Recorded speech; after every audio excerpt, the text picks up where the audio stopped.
تمہیدی کلام۔ السلام علیکم۔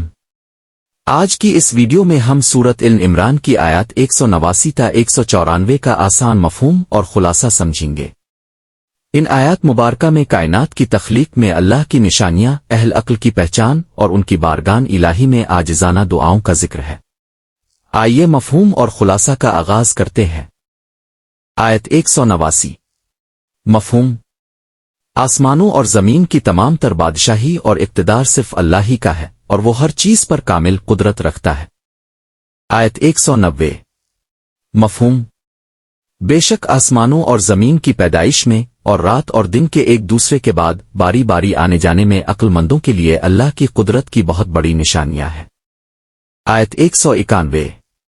مفہوم: عقل مند وہ لوگ ہیں جو اٹھتے بیٹھتے اور لیٹتے یعنی ہر حال میں اللہ کا ذکر کرتے ہیں اور آسمانوں و زمین کی تخلیق پر غور و فکر کرتے ہیں۔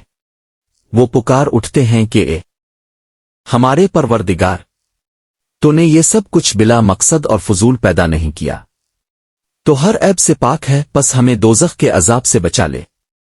آیت 192۔ مفہوم: اے ہمارے پروردگار، تو نے جسے دوزخ کی آگ میں ڈال دیا، یقیناً تو نے اسے مکمل رسوا کر دیا اور وہاں ظالموں کا کوئی مددگار اور بچانے والا نہیں ہوگا۔ آیت 193۔ مفہوم: اے ہمارے پروردگار، ہم نے ایک پکارنے والے رسول اللہ کو ایمان کی طرف بلاتے ہوئے سنا کہ اپنے رب پر ایمان لے آؤ، تو ہم ایمان لے آئے۔ پس اے ہمارے پروردگار، ہمارے گناہ معاف فرما دے، ہماری برائیوں کو مٹا دے اور ہمارا خاتمہ نیک بندوں کے ساتھ فرما۔ آیت 194۔ مفہوم: اے ہمارے پروردگار، اور ہمیں وہ سب کچھ عطا فرما جس کا وعدہ تو نے اپنے رسولوں کے ذریعے ہم سے کیا ہے، اور ہمیں قیامت کے دن رسوا نہ کرنا، بے شک تو اپنے وعدے کے خلاف ہرگز نہیں کرتا۔ خلاصہ: ان آیات مبارکہ کی شروعات اللہ تعالیٰ کی عظمت، مطلق بادشاہی اور اس کی بے مثال قدرت کے بیان سے ہوتی ہے۔ ارشاد فرمایا گیا کہ آسمانوں اور زمین کی تمام تر ملکیت صرف اللہ کے لیے ہے اور وہ ہر شے پر کامل قدرت رکھتا ہے۔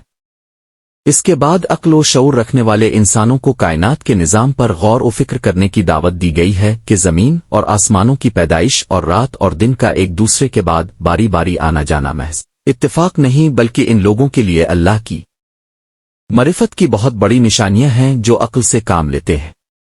حقیقی عقل مند اور دانشمند وہ لوگ ہیں جن کی زندگی کا کوئی بھی لمحات اللہ کی یاد سے خالی نہیں ہوتا، وہ اٹھتے بیٹھتے اور لیٹتے یعنی ہر حال میں اللہ کا ذکر کرتے ہیں اور اس وسیع و عریض کائنات کی تخلیق پر گہرا غور و فکر کرتے ہیں۔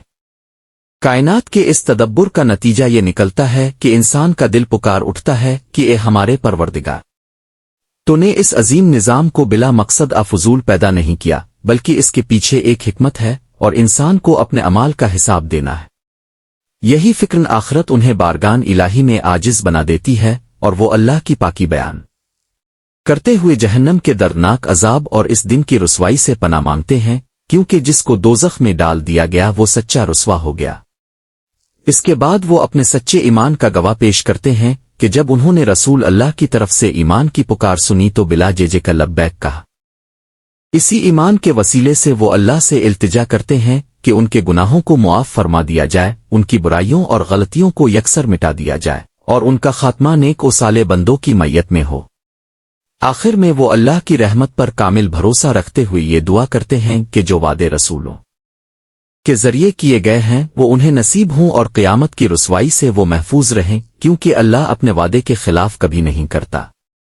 اہم پیغام: ان آیات مبارکہ سے ہمیں یہ سبق ملتا ہے کہ کائنات پر غور و فکر کرنا انسان کو اللہ کی معرفت اور توحید تک پہنچاتا ہے۔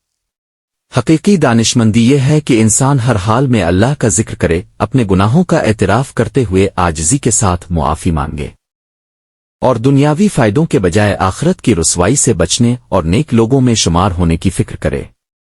اختتامی دعا: اے ہمارے پروردگار، ہمیں ان اہل عقل میں شامل فرما جو تیری پیدا کردہ کائنات میں غور و فکر کرتے ہیں اور ہر حال میں تیرا ذکر کرتے ہیں۔ اے اللہ، ہمارے تمام گناہوں اور برائیوں کو معاف فرما دے، ہمارے خطاؤں پر پردہ ڈال دے اور ہمارا خاتمہ نیک اور صالح بندوں کے ساتھ فرما۔ اے اللہ، ہمیں قیامت کے دن کی رسوائی اور جہنم کے عذاب سے بچا لے، اور جو وعدے تو نے اپنے انبیاء کے ذریعے اپنے بندوں سے کیے ہیں ہمیں ان کا حقدار بنا دے۔ آمین رب العالمین۔ اے ہمارے پروردگار، ہماری اس چھوٹی سی کوشش کو اپنی بارگاہ میں قبول فرما۔ اگر آپ کو یہ وضاحت پسند آئی ہو تو ویڈیو کو لائک کریں اور چینل کو ضرور سبسکرائب کریں تاکہ مزید دینی معلومات اب تک پہنچتی رہیں۔ اللہ اب سب کو جزائے خیر عطا فرمائے، آمین۔